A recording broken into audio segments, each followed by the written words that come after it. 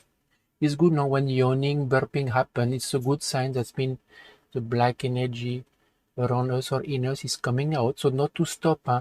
When we start feeling, when we yawn one time, okay, it may be because we may be tired, but when we keep yawning profusely, especially when we do some different healing method, it's a good sign. And the heat sometimes it's a good sign also. It's a sign that the what we call Shakti, positive energy, sometimes creates that feeling of heat, huh?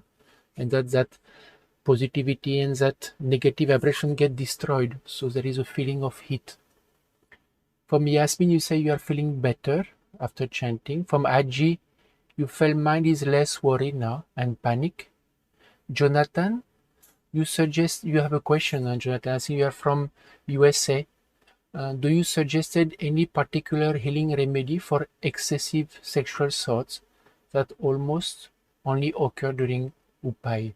So at that time, what you can do, you can put a box and put it at the level of Swadhisthana, the lowest chakra. So you can sit in that chanting position and keep, you can do nyas also at the lower chakras, or keep an open box facing the Swadhisthana chakra in the lowest chakra. This is something you can do when you are doing spiritual remedy and you are getting such type of thoughts. From Kayo, production say gratitude, okay. From Sarika Nikam, you say before closing eyes, I felt lot of thoughts. Then I opened eyes and seen on the screen.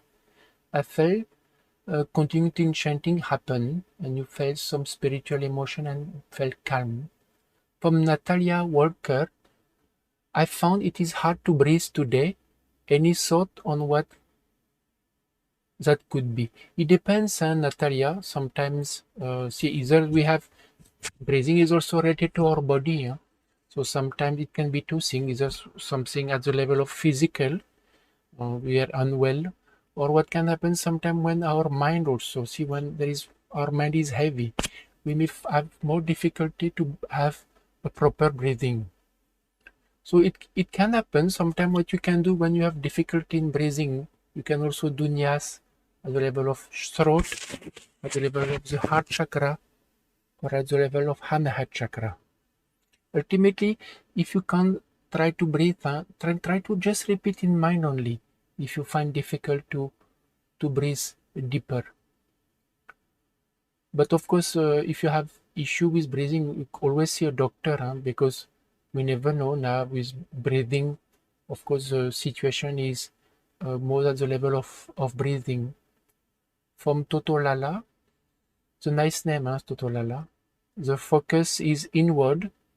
Thoughts move like whirlpool, okay, then gone slowly, giving a peace. That's good, that after your mind started to become more calm. From Haji, you felt more concentration and increased spiritual emotion as compared from before, okay. From Devagi, you say gratitude. From Dr. Vishaka, you say before chanting there were a lot of distress, now you felt more better and you feel lighter from within. That's good, and Dr. Vishaka, this is how we should ultimately to understand now. Okay, we may be experiencing distress, tiredness, lot of thoughts, but just to understand that we have that potential to remain and experience this lightness or peace from within. And for that, there is only one remedy, is to do spiritual practice, different healing remedy, to see if we are affected by our mind only. Then there are too many, so we can't go inside and experience peace. So chanting, working on overcoming defect within self, or doing spiritual practice. Then what happen? Mind become less, and automatically we are able to go within and experience calmness. We are not disturbed because of our mind. That is one. Those who have affected by our own mind and affected by distress, then it is always disturbance, no? So it is hard to experience deeper calmness or peace inside. It's a time to do more spiritual healing remedy and work on our mind also, doing spiritual practice. Then there are many seekers who either have distress or were disturbed just by mind only. Then by doing spiritual practice, we are able to achieve this state, but all the time. It's not like once in a while. Ultimately, it is once in a while, and once in a week, and once in 2 3 days, once every day. Then this is how it goes. It goes gradually. It is not like from one day to another we experience deep calmness within all the time. What is good is here we are getting experiences, no? What actually state we want to remain with. From Shilpa Rao, you are getting thoughts in mind but feeling very calm and coolness at the heart chakra. Heart chakra is 1 centimeter above plexus. Huh? It is not the heart here, it's here. From Abba Sinha, distress increased when chanting started. Now I feel much better. From Sarika Nikam, what is the question? What is the difference when closing eyes or if we open eyes? Keep in front of any deity picture doing chanting. Sarika Nikam, it is better see if we can close eyes because we are able to achieve more concentrations. If we are not able to achieve concentration, then we can open eyes and look at photo of a god if it helps us to fight our mind. But ultimately, moment we feel better, we should try to close our eyes. It's always better. Yoga Maya Dasi, you say, before I felt restless and tired. Afterwards, you felt energized and mind peaceful and calm. You felt a loving sensation in the heart chakra. That's nice, Yoga Maya Dasi. From Upla 46, Uplay 46, feeling much calmer now.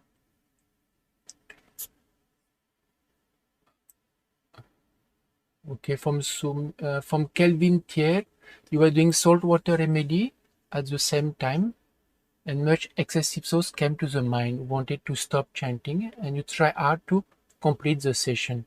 So Kelvin is good now. Ultimately, some we have to fight. We have to fight the sometime our mind or the distress thoughts, no, because the thoughts that I should stop salt water, we have to realize that actually sometimes distress or negative energy will not want because it is just simple, no, salt water chanting how it can affect us, but getting a restless sensations that I want to stop now only.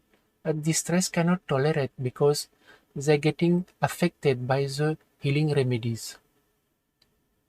From Andre, I had a lot of thought today, even I did Upai before, in spiritual healing remedy before, but after some minutes in this session, thought become less and then you feel peaceful, and that is nice, Andre.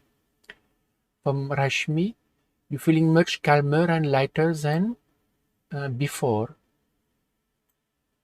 You felt heat at the backside of the body. That's good. That means that maybe there is black energy, no, or negative energy on the back. So here, what you can do, you can keep box on the back. When you sit for healing remedy, keep an empty box covering the back like that. Because sometimes, very often, negative energy or departed ancestor, no, they get stuck here.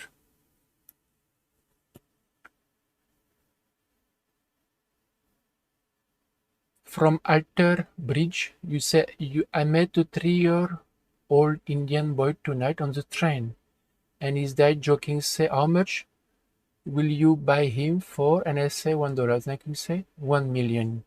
Okay, I'm just to see what you are trying to say. And I told him, no matter what someone sell you, you are always worth more. When I got to the train, I looked in the next carriage, and the boy was waving goodbye. I felt I make a okay. That is not so much important down there after bridge. More important is how we are feeling from inside, whether we are experiencing calmness. It's not about how we are influencing others positively. It's more how we are changing ourselves from inside.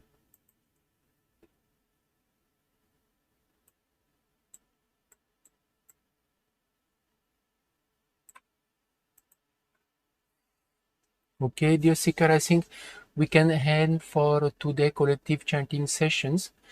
So today is Monday, so Tuesday, Thursday, Saturday, Sunday, we have our collective chanting session. We'll continue, and during Christmas time, we will not stop. We will have it every day. And on Wednesday also, we have our session, live stream of question answer. And it will be, the topic will be, is my child a divine child? Or how to recognize if someone is a divine child. Some people say divine child, some actually use a very common name called indigo, but sometimes it is misused, that word, indigo, crystal child. So this is an interesting topic also to understand about this phenomenon of divine children. It is actually children who are coming from, who are born at a higher spiritual level because of the coming time. So dear seeker, keep studying the website. If some of you, we had a very nice live stream yesterday on the fundraising, more to understand, look back of who is behind SSRF and the face of the multiple seekers that are doing seven. We are actually showing you in this video what happened in the background with photos and small video clip. So if you want to have a look in this video also, it was a live stream yesterday, we will paste the link in the chat and you can see. So dear seeker, I encourage you, you can always ask questions on our login facility and live chat also. And then hope to see you tomorrow. Namaskar to everyone and keep chanting.